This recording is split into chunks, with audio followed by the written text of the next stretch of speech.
Hello, welcome to Market Vidya's video series on candlesticks. In this episode, we take a look at how we trade using the bullish engulfing pattern.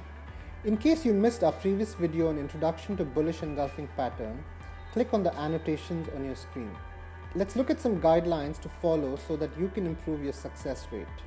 The first thing I do is identify the primary trend of the market. Is there an uptrend? Is the market making higher highs and higher lows? This pattern gives you a better chance at success when you take your trades in the direction of the trend. Look at the Z chart first. The bullish engulfing pattern that occurs on a downtrend shows a minor pullback and reverses quickly. You can spot it on the Yes Bank chart. The bullish engulfing on the downtrends don't hold up, whereas the one that occurred on the uptrend produced decent gains. Moving on to the second criteria, you should wait for a correction or a pullback. Bullish engulfing patterns that occur in corrections of a larger uptrend work very well.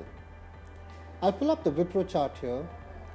You can see that there are bullish engulfing patterns on the pullback in the uptrend, and they occur twice on a second pullback as well.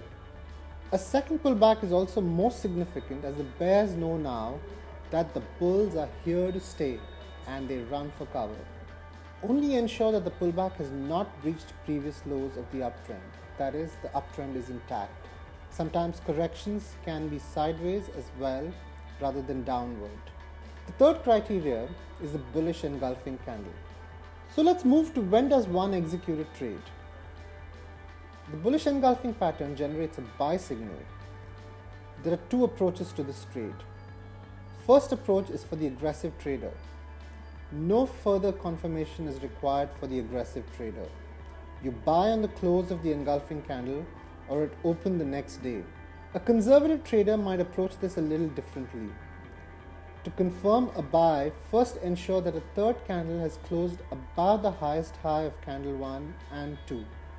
Place a sell stop below the lowest low of candles 1 and 2. Traders who want to hold for the long term can keep a more conservative stop below the recent swing low, which is a very effective strategy as well.